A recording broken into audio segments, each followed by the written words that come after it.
What is going on, everyone? My name is Andy. Welcome back to another FPL video. It's watch list time for Game Week 37 plus. I know what you're thinking. There's only been one game so far in Game Week 36 plus. How can you even have a watch list yet?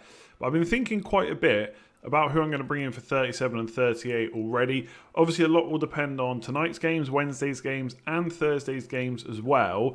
But I wanted to kind of just get my thoughts out there before I do the team selection video, because there's a lot of things running through my mind about which players to bring in. Ownership levels are quite interesting as well. And this one's a little bit different. Usually when I do a watch list video, it's targeting specific players. So I want this player from this team, this player from this team, etc. This is more looking at teams and then maybe picking a player from there as well. So I haven't really got a huge amount of notes for this one. Just really going to go through my thoughts for each of the teams I'm going to talk about and why I'm thinking of bringing in those players for Game Week 37 plus and Game Week 38 as well. So let's jump into it. Okay, so let's start with Liverpool. And I know the games over tonight, tomorrow, and even Friday with West Ham playing Watford might change my thinking on some of these things, but it's Wednesday by the time this video goes out, and the deadline's Saturday. It's another quick turnaround, a little bit different next week. We've got a little bit more time to plan, so that might be a little bit more interesting. We won't have to worry about getting these videos up so early, but this week we're going to look at Liverpool for the watch list for Game Week 37 plus. Now, if you've been following closely, you'll know that 2 game weeks ago, I took out Salah. He scored 18 points. It looked to be an absolute killer. Although the next week he blanked against Burnley, and that actually helped me out a lot because the player I brought in, Antonio, did really well. And obviously by dropping Salah, I was able to fund Jesus, who scored 22 points over 2 game weeks as well. So quite happy with that. But I know as a non-Liverpool owner, or at least attacking owner, especially of Salah, he was unlucky not to haul against Burnley. Even Mane could have got some points as well, because Nick Pope just had a fantastic game. Now, they're going to play against Arsenal, and my thinking with Liverpool is, and why I'm looking to get them back, is their ownership has changed quite a lot, especially in the top 10k. Now, someone on Twitter called FPL Grape, at FPL Grape, did point out to me something about top 10k ownerships, which makes perfect sense, which I hadn't really considered. So I'd seen now that Salah, for example, his ownership in the top 10,000 is 43.12%.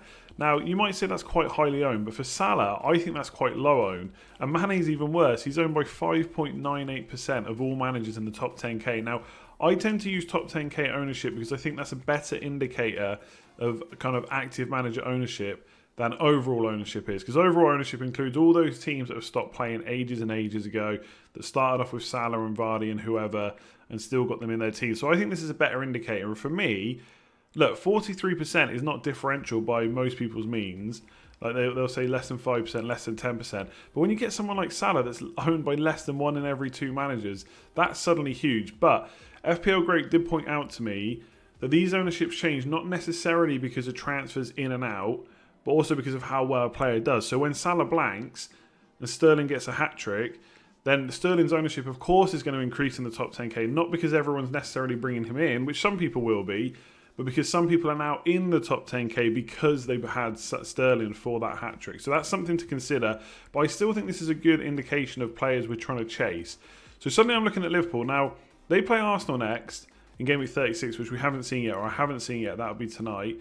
And then it's Chelsea at home. Now, I originally looked at these fixtures and thought they were fairly difficult. I don't think they were amazing fixtures, and I would still stand by that. I don't think they're amazing fixtures, but can they score goals against Chelsea and Newcastle? Now, originally I wasn't going to have Liverpool players, so I didn't want to captain them, but I don't think that necessarily matters. I've seen Salah play, and Mane. Mane's been good, and I would say that Mane's probably going to be quite annoyed about what's happened, that he got rested, Salah got in and got 2 goals, now he's 3 goals ahead of him in the Golden Boot. It's going to be really interesting to see what happens against Arsenal. But Chelsea, I mean, I watched them play against Norwich, and that was such a boring game, such a tedious game. Look, Chelsea did create some good chances, but overall they didn't really take it to Norwich. They've also got an FA Cup game to play before they play Liverpool, and Liverpool got a huge rest. And I don't think we're going to see very much rotation now from Liverpool, at least not in the front 3 and the back 4. I think we're going to see Robertson, Van Dijk, Gomez, Trent, and then Mane, Firmino, Salah, because they've all kind of had a rest at this point. And their rest periods between kind of Game Week 36 and Game Week 38 are pretty big, enough to play the same team over and over again. So I think Chelsea at home is a good enough fixture. I don't think Chelsea are that great from clean sheet perspective. They got one last night. That was against Norwich. And then Newcastle haven't been keeping very many clean sheets. In fact, I joked on the Team News video on Fantasy Football Scout that it's kind of because they've gone to be an attacking side now rather than trying to defend. So that could be big too. Now, some of this will depend on the Golden Boot race. If I bring in a Liverpool player, it will probably be in Game Week 37 rather than 38. So I need to see how far behind they are. How many goals does Vardy get against Sheffield United? How many do Mane and Salah get against Arsenal? That will play a big part of it. Because right now, when Salah gets the ball, he's looking to shoot every single time. There could be some big hauls. And when I see that Mane is less than 6% owning the top 10k and Salah's 43.12, I'm definitely looking at them. So there's ways to enable that, which I'll talk about in a minute. But they are firmly on my watch list. I almost don't need to see them score against Arsenal. I just need to see them play well again and play with a full-strength team, because I think they'll do the same against Chelsea. Klopp, the record's still on. Not going to want to lose to Arsenal or Chelsea. Performances haven't been great in terms of results since the restart. Klopp is going to want to change that. And like I said, long rest periods. He even said, we don't just give out places to just anyone. We rotate when we need to for the games, etc. They don't need to now with the rest period. So I think they're going to play pretty full strength. And I think Chelsea at home and Newcastle away is pretty good fixtures, even if you don't captain them. And suddenly, they look like pretty big differentials. And that is huge for me, I think, when I'm trying to chase. So I know that ownership might have gone down a little bit because people had them and they blanked, so they've dropped out of the top 10k. But I still think overall, when it comes to active managers, they're going to be much lower owned than they would be during a normal season. So Liverpool, firmly on the watch list, may bring them in this week. Let's talk about how I fund that. I know what you were thinking. You're trying to climb the ranks. Who do you need to bring in? Burnley attackers. You were thinking that, right? I'm sure you were. Let me know in the comments below. But they play Norwich next. Now, targeting Bournemouth and Norwich hasn't necessarily gone that great. Leicester lost to Bournemouth. Weren't expecting that to happen.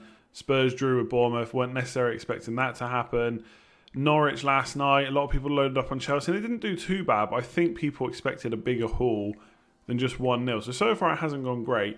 And let's be honest, Burnley have had some good results since the restart. They're winning plenty of matches, but they're not doing it in an exciting way. But surely even they can take it to Norwich. Like, Norwich were there for the taking last night. Chelsea should have done much, much better. And Burnley, look, they're probably not going to attack any more than Chelsea did, but I think they're probably going to open them up a little bit more. We saw West Ham absolutely annihilate Norwich. I don't know what Chelsea were thinking last night, to be completely honest. So Burnley, maybe, I'm looking at bringing it. In fact, given how I'm thinking about my team right now, I'm pretty much am bringing in a Burnley player. It's just a case of which one. So without going too in-depth about my specific team, which I'll do in tomorrow's team selection video once I've seen the Wednesday's games, if I just make one free transfer, it'll be to bring in one of the attackers. So Chris Wood or Jay Rodriguez. Now, a lot of people are saying Jay Rodriguez is the one. He's fully fit, played plenty of games. And I fully agree with that. That probably is the better pick. But Chris Wood has started now. He got 60 minutes in the last game. Let's see what he gets this week against Wolves. And if he plays another 60, 70 minutes, then he's probably going to start against Norwich as well. And he, for me, has been extremely consistent for Burnley in terms of getting into the right places, getting the right shots. His expected goals are usually quite high as well. And he usually goes quite under the radar, Chris Wood. But I think against Norwich, we saw West Ham absolutely smash Norwich away from home. I think there's a good chance Burnley can do something similar. Maybe not as well as West Ham, because Antonio was on like top form, Souček and Bowen as well. But I'm definitely looking at a Burnley player. I kid you not, they are on my watch list. So Chris Wood or Jay Rodriguez, if I just bring in one player.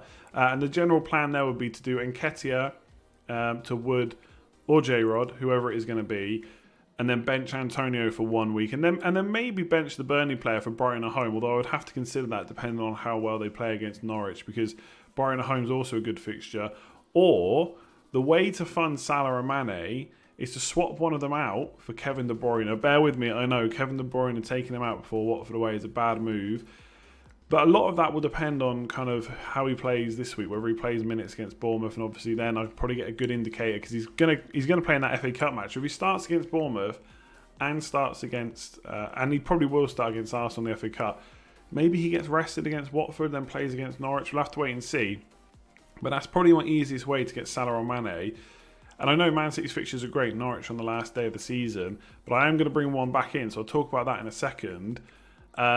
But Liverpool as well, like I've just said with the ownership. So McNeil could come in for Antonio, and then he would be swapped to a Man City mid on the last day of the season. So I get him back in for Norwich away. And again, if you've been following me for a while, you know I had some success with McNeil on my bench boost. I think I played him like once after that. So what a perfect fixture to try and do that again. Some okay underlying stats from kind of Jay Rodriguez and McNeil over the last few weeks. Nothing exciting, but you wouldn't expect that from Burnley. But Norwich is the fixture to maybe target them. So as it stands right now, and things could change hugely over the next 2 nights, especially when I've got 2 free transfers to play with, I'm looking at bringing in a Burnley player, either a striker and I'll bench Antonio, or McNeil and I'll be brave and get rid of De Bruyne to get Salah or Mane in. So McNeil, Wood or Jay Rodriguez firmly on my watch list. I think Norwich away is still a good fixture despite the Chelsea performance last night. And if you needed to play them in Game Week 38, Brighton at home is decent too. So I know I'm kind of touching on team selection really with the way I'm talking about things, but obviously because of the fixtures, Bournemouth at home is too late, it's gone now, but Watford away and Norwich at home, still, Man City players are firmly on my watch list if I don't own them. So Sterling's on that watch list, Foden, David Silva, they're all on there because I own Mahrez, De Bruyne and Jesus right now, which I'm really happy about. But like I just talked about, if I need to get rid of Antonio to get McNeil and then De Bruyne to get Salah or Mane, yes, I'll only have 2 Man City players for Watford away. But I guess out of Bournemouth, Watford and Norwich, that's probably their worst fixture. I'm not saying they're not going to absolutely destroy Watford because they could. But maybe if I was going to take a bet, maybe I could bet on that one. There's a few rests after the FA Cup, etc. And then maybe the likes of De Bruyne maybe get a few less minutes. Now, it is a big risk, I know. But let's say I do that. So the plan would be Salah or Mane in, McNeil in. Then on the last day of the season, I'd have 1 free transfer. And I would basically look to bring in a 3rd City player to go alongside Mahrez and Jesus to fit in that McNeil role. Now, I couldn't go to De Bruyne or Sterling. I wouldn't have enough money. And arguably, targeting that Norwich fixture with one of those 2 is possibly better than targeting Salah for Newcastle. But if Salah doesn't perform against Arsenal, people are going to sell him even more with these Man City fixtures, especially if they don't already have 3 City players. So his ownership could be even lower, which is why I like him. But yeah, this fixture is really good. So if I go through with the plan, then I'll only have enough money in to bring in Foden and David Silva. Now, one of the reasons I like this is before I have to make that decision, I'll get to see the Bournemouth game, the Arsenal game in the FA Cup, and the Watford game before I make my decision against Norwich. So I'll know who's played the most amount of minutes in those games, how rotation's been. Has one player played against Bournemouth, rested against Arsenal, then back in against Watford? That probably means they're going to be rested against Norwich, etc., etc. Last home game of the season. I know there's no fans there, but maybe Pep plays a pretty full-strength team. All these things will come into consideration. I'd be very surprised. Like, I know there's still FA Cup, potentially FA Cup final for City and Champions League games to be played. So I know there's a chance that it's not going to be David Silva's last game, that last game of the season. So some people are saying that whole story, that narrative, doesn't mean anything. But it is his last Premier League home game. So I do think there's a very good chance he starts that, but we'll have to wait and see. But basically, if I bring in McNeil, that will then change to Foden or David Silva, because those are the 2 players I could afford. You know, maybe Bernardo Silva, but I don't really fancy him coming into my team. So Man City firmly on the radar for that point and firmly on the watch list still for all the players I don't own. If I just go the Burnley route, and I know I'm going round and round in circles about kind of what I'm going to do with my team, but I will have a better idea tomorrow, I think.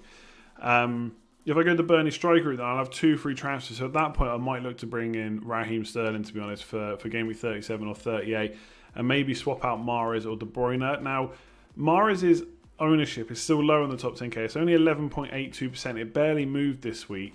Sterling's gone right up, but like I said before, as FPL Great pointed out, that's probably because Sterling obviously did so well, so his ownership's gone high. But he's still owned by less than 40%, Sterling. So that still, to me, is a huge differential. We've seen he's got his shooting boots on. Not saying that De Bruyne can't rack up a big score, especially with penalties. But from open play, you'd expect Sterling to be scoring more. So Sterling is definitely on the radar. So I think, as it stands right now, I've already got 3 Man United players. Looking at the fixtures, Man City, Liverpool, and even Burnley, probably still the fixtures that have got, you know, the teams with the best fixtures. I already own Danny Ings, so I probably wouldn't be looking at another Southampton player, although I should kind of just shout out Armstrong at Southampton. Maybe bring him for Antonio in next week because Southampton play Bournemouth. That's another option as well. But ultimately, I'm looking at Man City players, Burnley, believe it or not, or Liverpool on my watch list for the last 2 game weeks. Sorry, I was going to say 3. The last 2 game weeks. So Salah, Mane, J-Rod, Wood, McNeil, Foden, David Silva and Sterling. They're probably the 8 players that are on my watch list right now. Armstrong with an outside chance. So let me know who's on yours. Like I said, I know this has been like a bit of a a weird video, I suppose, because I've talked a lot about my team, even though it's not team selection. But this is just my thoughts. I kind of just wanted to get out there, to be honest. So let me know what you think of kind of this format. Is it too long, too rambly? Like usually when I do a watch list video, I'll go back to the kind of, here's the one player I'm looking at, here's the other one player I'm looking at. But for me right now, it's all about team strategy going into the last 2 weeks of the season. Obviously, there's ranks to be had. If Jesus captain performs tonight, then maybe I'm looking at something a little bit safer to try and get into that top 100k spot. I don't know. But right now, that is the watch list. Let me know who is on yours. So that's it for this one. If you enjoyed it, make sure to give it a like, subscribe if you're new around here as well. And if you want to watch any of my other videos, they're just to the right of the screen. Go and follow me on Instagram and Twitter. Links are in the description below. You can check out my Patreon page as well.